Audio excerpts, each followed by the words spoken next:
नमस्कार welcome to my YouTube channel.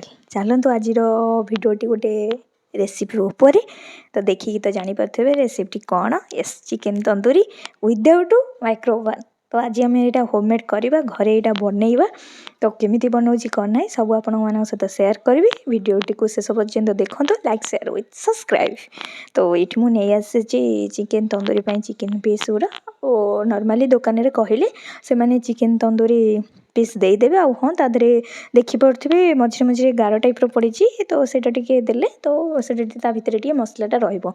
Fast मु लुण आ लेंबू टिके चिपुड़ी ताको किछि समय 15 ରୁ 20 मिनट छाड़ी दउची।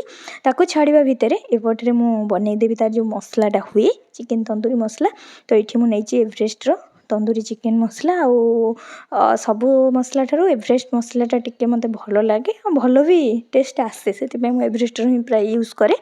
तो ये चिकेन तंदूरी मसला टिके अधिक क्वांटिटी ने कहीं से मेन तादे टिके चिकेन मसला हल्दी पाउडर और लुण आटा मुझे काश्मीरी चिली कलर टिके आउ भी ये नॉर्मल चिली पाउडर भी नेबी। ये मु जीरा पाउडर टिके नहीं तो तापर आसीज धनिया पाउडर। तो आपण जो हिसाब से नौ से हिसाब से पाउडर मसला गुड़ा देवे कहीं मसलाटा टिके अधिक क्वांटिटी दरकार होता है।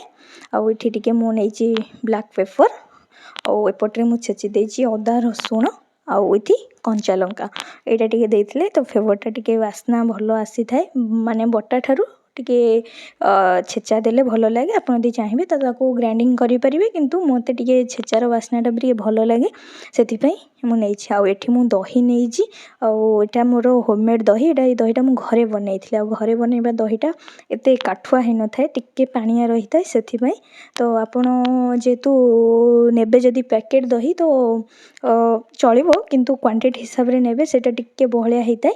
यहाँ जेहेतु टिके पानिया तो आमको क्वांटिटी हिसाब से टिके कम नवा पड़ा कहीं पानी केबे भी देवेनि मसला जिते मेल्ट करेंगे भी पानी तादेह देवेनि दरकार हम दही देकी मेल्ट करेंगे। आठ मुझे नहीं जाइए कलर पाउडर तो यहाँ मोर बिरियानी मसलार कलरटा तो सहीटा मुझे नहीं जाइए गोलेला बेले टिके बहलिया लगिला से मुझे आउ टिके दही आड कर देछि किंतु पानी केबे भी आड करेंगे तो कौन से मत पानी आड करेंगे जदि बहलिया लगुव तो आप दही आड करके नहीं पारे तो आपको भल भाव मिक्स करदेवे। तो मिक्स कलापर आपणकर तार जो बॉइल माने मिक्स हो तो सेटा पूरा पानी आसबनी कि पूरा काठुआ आसबनी जमती कि चिकेन रो लेयर रे आपन देला भलिया आसीज। तो ताधे टिके बहुत कम क्वांटिटी रो बेसन देवे तो आपन देखिकिनी सही से ने कहीं बेसनटा अधिक देले तो सेटा टेस्ट कमे दो बस चिकेन रे टिके लागिबा पई कि आमे टिके हल्का बेसन नबा कॉर्नफ्लोर नु खाली बेसन ही नबा। तो मु ताको छाड़ी देइथिली तो सेटा पूरा मिक्स हो जातला लूण आउ लेंबू तो यहाँ ताको भल से आमे सबू चारिपट पूरा हाथ में आपड़ नहीं जदि चाहिए हाथ जार भी पड़ुव से मैंने ग्लोव्स टाइप रो व्हाइट ग्लोव्स पिंधिकी भी दे पारे।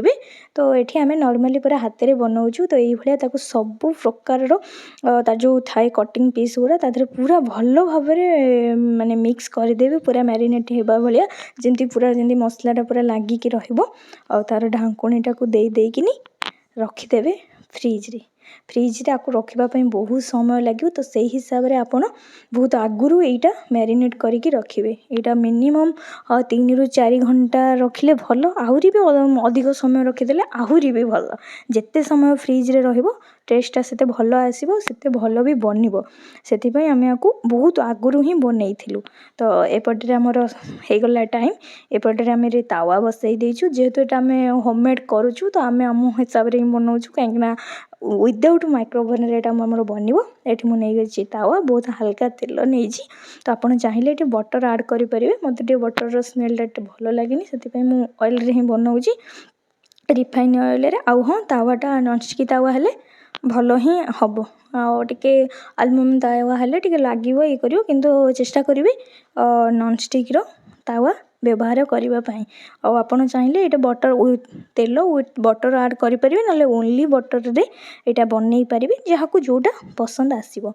तो यही भाव में पीस गुड़ा को पूरा जेहेतु मसला गुड़ा मैरिनेट होगी पूरा लगी जाइए तो पूरा तावा रे यहाँ पूरा भल से एटा फ्राए भाया करेंगे। हाँ चिकेनटा जेहेतु साइज पूरा बहुत बड़ बड़ ये पूरा 90% भाया सीझी जावा दरकार। तो से आम घोड़े घोड़े घोड़े ही करवा। हाँ कला बेले ता मसला को देखा जमती कंचा न रही एमती घोड़े बनैबा जमती मसलाटा कंचा रही मसलाटा पूरा मसलाटा फ्राए होगी ता सांगरे सेट हो गला भाई आपण को लगिले तापर जाइकिनी निआरे पोड़ा हम। तो जेहेतु तंदूरटा हम तो निआरे पोड़ा हवा दरकार। माइक्रोओवन थे तो भल आम जेहेतु आज विदाउट माइक्रोओवन आपको देखी तो से आज विदाउट माइक्रोओवन बना हो मसलाटा टी ऊपर देदेले आउ टेस्ट लगे। तो ये देखु पूरा घोड़े घोड़े की बनइबे नहले चिकेनटा कंचा सीझीबनी ता भितरटा भी कंचा कंचा रहा। हाँ मसलाटा भी कंचा रही पूरा घोड़े घोड़े देखो एमती यही भाव में तर पानी हल्का हल्का बाहर। तो से कौन से व्यस्त हबार ना घोड़े घोड़े कले पानी बाहर तापर किसी समय घोड़ेला खाली रे सेटा माने भाजिला टाइप रो बनइबे जो कि पानीटा भी मरीज कि फास्ट घोड़े की बनइबे तापर खाली रे करेंगे तार पूरा मसलाटा मरीज। हाँ ये भाव चिमुटाटा यूज कले आपन को भी सुविधा हम उल्टाइवाई बनइवाई। तो चलतु ये देखु बहुत पानी तार जी थिला क्वांटिटी देखो बहुत सारा पानीटा मरीगला घोड़ेला चिकेनटा भी देखिपे सीझिकी टे फिटिला टाइप लगुच। तो ये जानीपर जे चिकेन बहुत सीझीगला। तो यही भाव में देखिकी ही आप जानीपर कहीं जेहेतु से गरम गरम आप चिकेनटा हाथ भी मारी हेनी। तो यही भाव में देखो फाटिले जा जानीपर चिकेनटा टे सीझीगला आउ टे घोड़े दबा। तो देखु मसलाटा पूरा आधे हो लगिकी पूरा सीझी माने मसलाटा कषिला भाया पूरा मसलाटा चिकेन सहित सेट हो जाए। आमर जो थाए बैगण टमाटो आम जो पोड़ू जो थे स्टाण्ड से आप भाव में एपट सेपट करी चारिपट बोड़े। हाँ जो मैंने चाहते बटर दवापाई तादे बटर देकी ही पोड़े आउ टे टेस्ट लगे बटर। तो ये पोड़ला बेले गैसटा एक्चुअली ऑफ हो गला। तो यही भाव में बटर देकी ही पोड़े कहीं खाली पोड़े तार टेस्टा टे अलग टाइप आसो पोड़े पोड़ा लगे कि बटरटा देकी पोड़े आउ टे बेसी भल लगे जो मानक पसंद जो मानक पसंद से मैंने बिना बटर भी पोड़ी पारे कि बटर देले टे बेसी टेस्ट लगी थाए। ये चलतु आमर होगला प्रिपरेशन। तो ता सांगरे खाइबापी मुझे सालाड टाइप टे काकुड़ी और पियाज काटी नहीं टे लेंबूटा भी चिपुड़ी देइछि। तो देखंतु बहुत भल लगे सहित टेस्टा आ उपरे आउ टे लेंबूटा को चिपुड़ी देकिनी खाइले मजाटा आउ टे भल लगे। विदाउट माइक्रोओवन रे होममेड कले देहपाई भल खाइबार मजा आसीज। तो वीडियोटी दी भल लगी लाइक शेयर सब्सक्राइब करेंगे और पाखे बेल आइकन को निश्चिंत भाव में प्रेस करेंगे जहाँद्वारा मोर समस्त वीडियोर नोटिफिकेशन आपण मानक पाखे पहुँची जीवो। आपको निश्चिंत भाव में थरे ट्राए करेंगे आउ केमी लगुच मत कमेंट माध्यम निश्चिंत भाव में जनइबे। रहिली नमस्कार जय जगन्नाथ।